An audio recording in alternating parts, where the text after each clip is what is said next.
I want to talk about some games that have been announced that you and I haven't had a chance to just kind of talk about. Now, the first game we're going to talk about off your list has been talked about and had showed a demo back in May, but it still counts towards the summer to us personally, and I think you wanted to talk more about it. So let's go ahead and talk about Gotham Knights. And Gotham Knights kind of got some mixed reactions from the latest demo they wanted to demonstrate, showing a couple of the characters. And I mean couple. We only know from Nightwing and Red Hood. In Red Hood so far.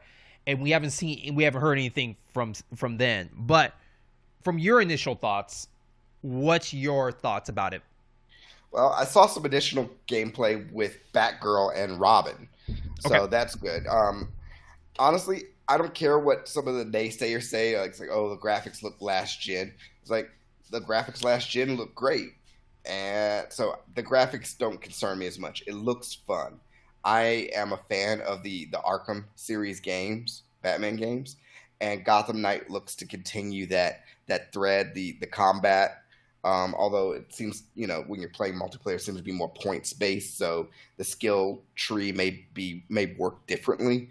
But needless to say, it looks fun, and I like fun, and I like the superhero realm.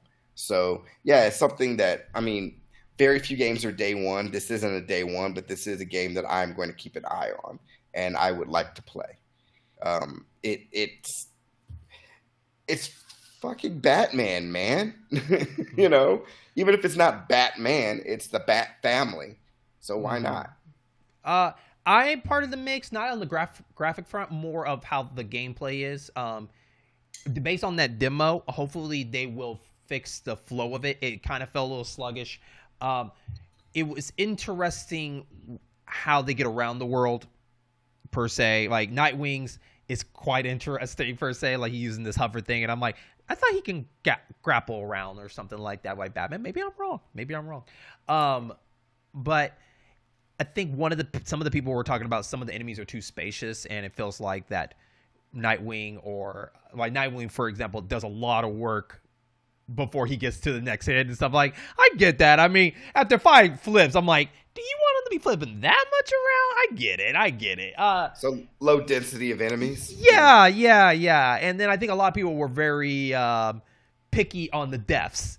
Nightwing kicking people off the building and killing them and whatnot, as we believe.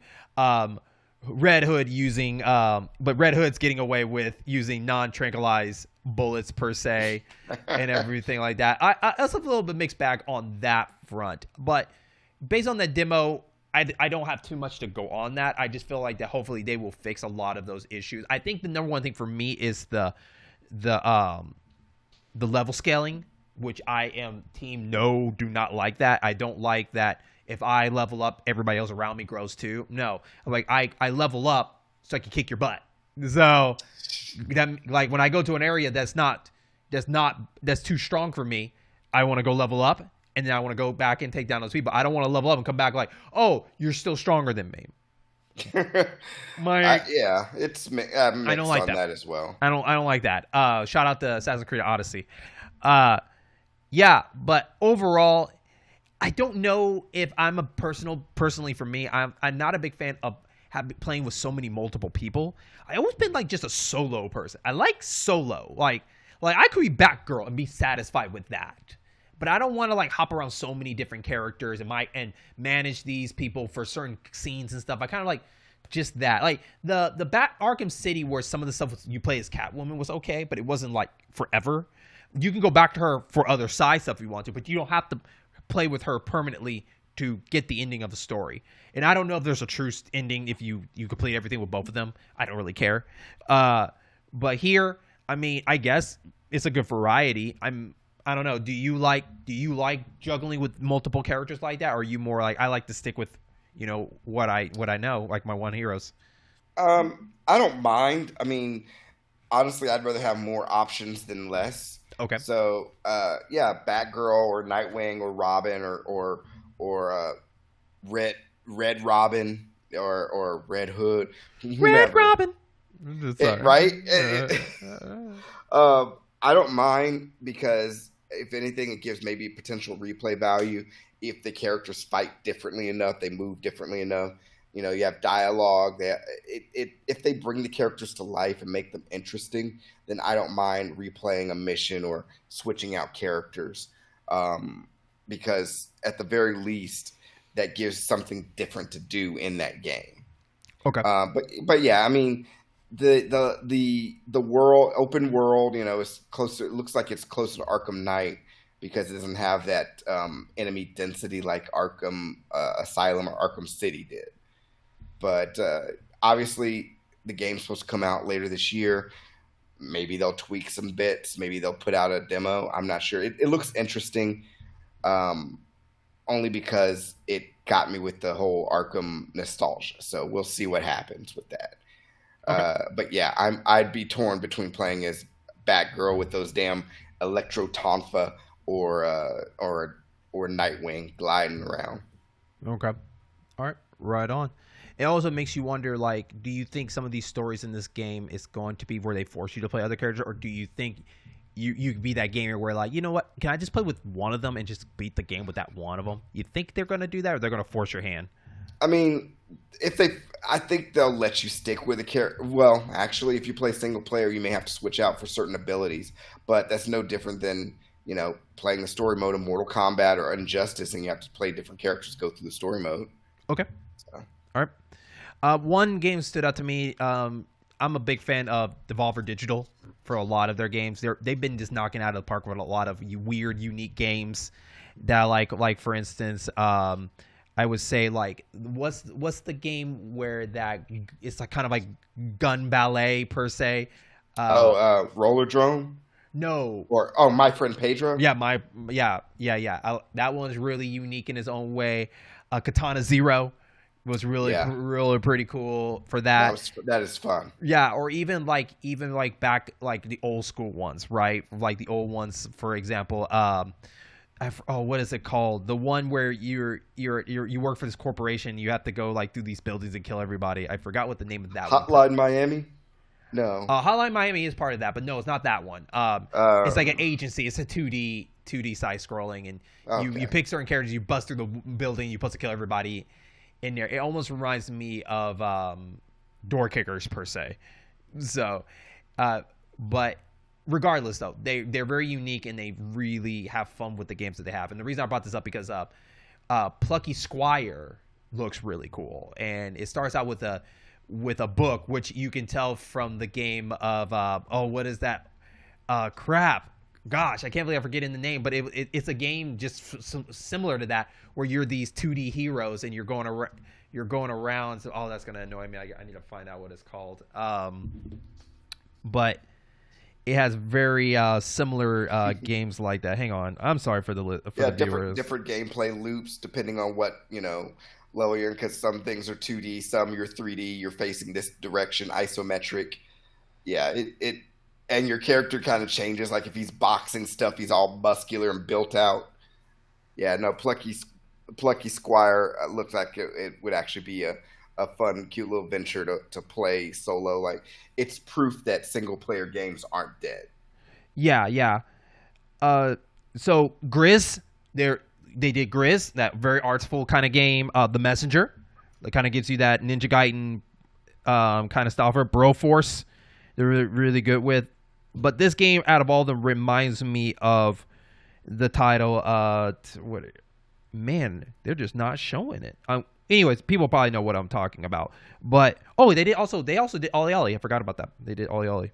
So, but I like this because it gives you that Mario Odyssey feel where you go into this 2D and then all of a sudden you hit a 3D and you're in an open world that looks like it's in someone's bedroom per se. And child's bedroom, which is full of whimsy and toys. Yeah. And what I like about it, though, is they mix and match. So, like, certain items, he goes 2D around that. And I thought, Ditto, that's what it's called. Sort of Ditto. Like, the beginning reminds me of Sort of Ditto, and then it goes into a 3D form. So, like I said, like, certain things you can grab and you automatically go 2D. Kind of like with Mario Odyssey. Like, when you hit a tower, you go 2D, and you're going up to that tower, and you hit back up to 3D. And I thought, like, that's really cool for what it did. And also the animation reminds me of like the Adventures of Tintin.